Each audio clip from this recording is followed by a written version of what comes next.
Hi, welcome to Open Window. What an exciting show today. I have a bestseller author. Nathan McCall is here today. He was with us about 5 years ago with another bestseller, Makes Me Want to Holler. Today he's here with his new book, What's Going On? Stay tuned. Open Window, a passageway to your mind.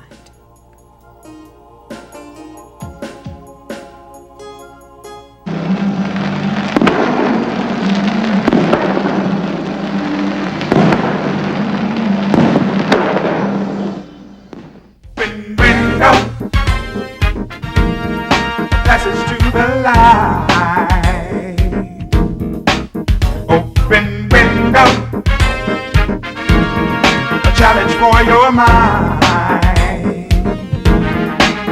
If we only try, looking at our world through another perspective, learning how our lives are connected.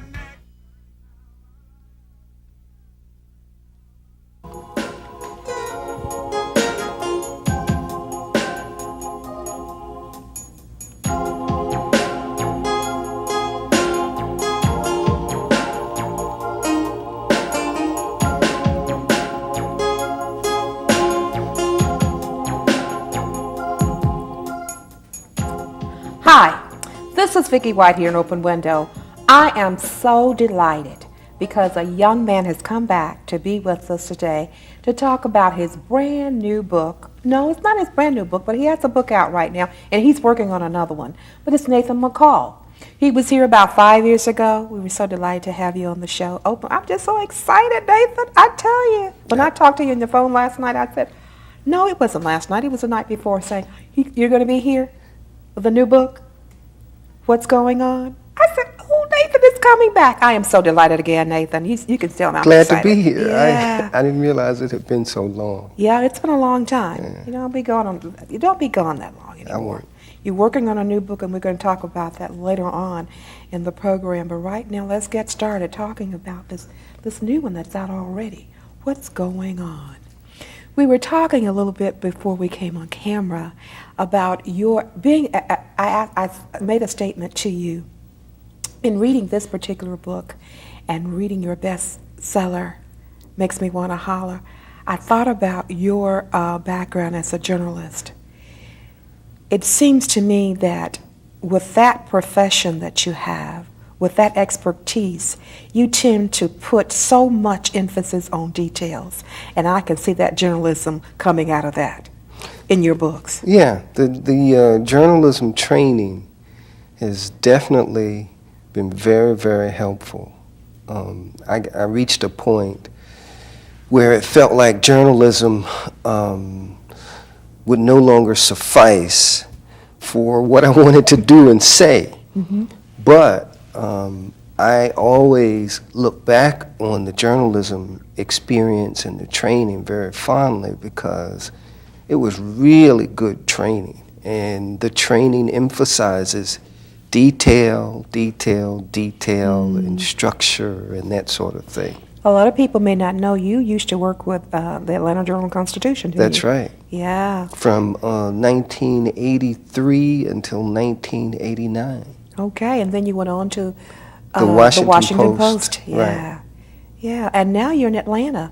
Yes. Teaching at Emory University. Okay, Yeah. I like that. Okay, let's get into the book now. Okay. Okay, we talked a little bit about what we're going to talk about today with this book because it is so good, and I like the way that you get the message over to young people.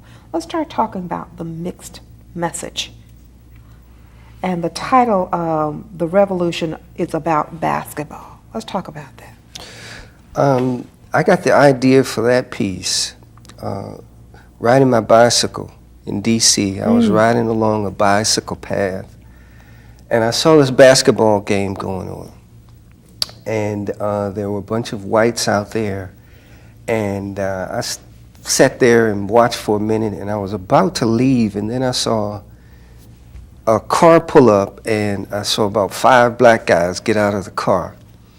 And so this being America, my intuition said stay put. Let's see what's going to happen. Stay put. You know? And so I sat there and watched, and I saw some very fascinating dynamics take place, and which I tried to capture in this piece, and which I think are very reflective of where we are in America, black, white, and other. And what happened was, these white guys were playing full court basketball. Black guys came out there, and their whole demeanor suggested that they just knew they were going to come out here, go out there and wear those white boys out on the basketball court. And there was something very disturbing about them coming there with that kind of assumption to me. Because to me, the assumption plays into all the myths and stereotypes that white people have and that they perpetuate, particularly about black males. And the scene, just that particular dynamic underscored for me that many black males have also bought into that notion. Right. That they are naturally gifted athletes. So the guys get out there on the court, and the white boys, of course, are scared to death, nervous, and playing hard. The black guys get out there, and because they assumed that they were superior, had superior basketball skills, Laid back and were, you know, being fancy with the ball, behind the back passes and all of that. Well, look up a few minutes later, and the white boys are far ahead on the score. And by the time the black guys realized that they were about to lose the game, Then it was a bit late. Yeah. Listen, we're going to finish that story. Stay tuned for Open Window right here with Nathan McCall.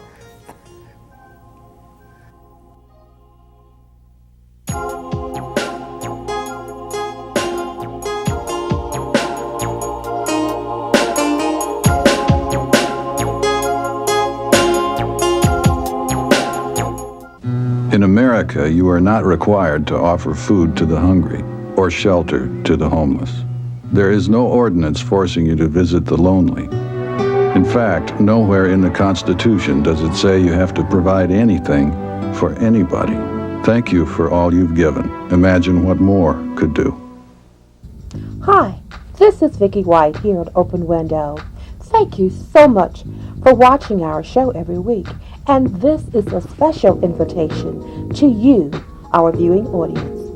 If you have a particular program or event that's coming up and you want us to video it or be there for that event, call us and let us know. I used to wonder, why would a Jew, a Christian, and a Muslim ever get together? Hello. And then I finally got it. They had a lot more in common than donuts.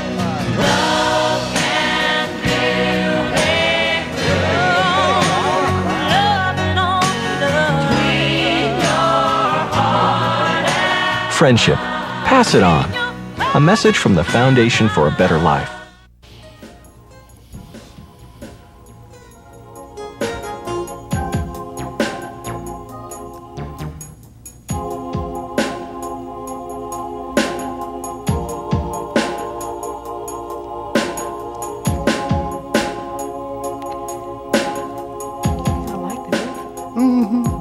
Welcome back to Open Window.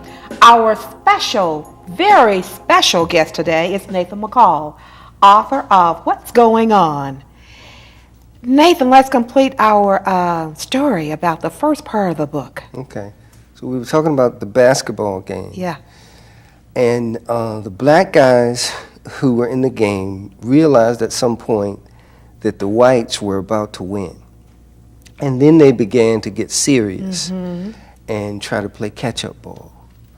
Problem was, it was too late. Yeah. And so the black guys realized it was too late, and they began getting angry, belligerent, everything. They lost the basketball game. And you should have seen the look on their faces. And you were observing this. And I'm sitting there, I'm off to the side watching this. So they lost the game, and you could tell they wanted to play another game. but there was another set of players waiting to come up and play the champions. So the black guys ended up, they sat there a while and then went to their car and left. And when they left, all the white people out there just cheered, and they were jumping up and down because they had defeated these black guys on the basketball court. That they probably assumed would beat them. Yeah, exactly. And so I wrote about it because it was so much of a metaphor for what we see in America today. And I'm a fan of basketball. And whenever I'm watching basketball, especially like around this time of the year, where they're having the playoffs, I watch it, and I watch it with joy and also with sadness. Because what's clear to me is that young black men really put their hearts and their souls into basketball. Because America has basically said to them, this is where your talent lies, and this is where you can be rewarded. And you see guys out there on the basketball court playing with such confidence and such skill. And I often look at them and say, gee, I wish they would take that same level of confidence, that same level of effort, and transfer it into another sphere. And let's compete with the rest of America in some other arenas, some arenas other than the basketball court. And so it's very disturbing, and that's why I wrote about it, because it is, it's, as I said, a metaphor for race and for America. Why the revolution is about basketball? Why that particular title? Well, because, again, America perpetuates the notion about black men being super studs and superhuman. Nike did a commercial, had done a commercial around the time I wrote that piece, where they had a black guy on screen bouncing a basketball, and they had a voiceover saying, or actually they had several black basketball stars, and they had a voiceover saying, these are the men who will lead the revolution, because the revolution is about basketball. And I saw that, and it was so disturbing, because I don't know if you recall, there was a group called the Last Poets who actually did the original rap in the 1960s. And they did a rap called The Revolution Will Not Be Televised. Gil Scott-Heron also did it. And so essentially, what Nike did was took a very serious issue about black revolution, and they trivialized it. And they essentially said, look, you know, don't go thinking and challenging America with this revolution garbage. This is where you can create a revolution. Just continue to play basketball. And so that's why I put it into that piece, because it was, again, it was just disturbing to see them manipulate black values in that way for the sake of commercialism. Right. But Nathan, don't you think it's all about money, though? It's about, the bottom line is money. The bottom line for who is money? The bottom line for the players. Well, yeah. But also the bottom line is that you can be a millionaire and in America still be a nigger. Absolutely. And that's one of the things that we need to look for our children, because you know what? Those players are the ones that those children are looking at. That's right. Absolutely. Those are those heroes and sheroes that we have out there. There's something behind all of that, and that's why they need to read your book. Listen, we're coming back in a few moments with Nathan McCall, more of his brand new book, What's Going On.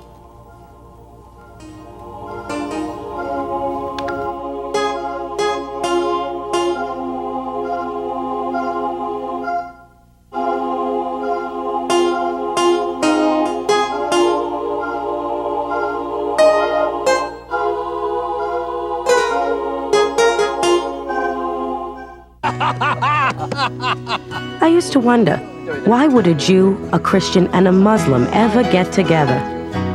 Hello, hello. And then I finally got it. They had a lot more in common than donuts.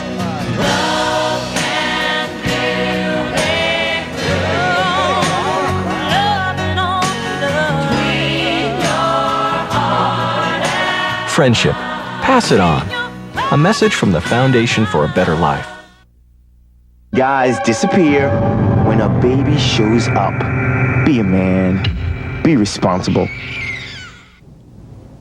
Hi, I'm a person that likes to stay on top of events in my community. That's why each week I watch Open Window. It's a community-based program that also is an excellent awareness forum. Watch Open Window every week at these times.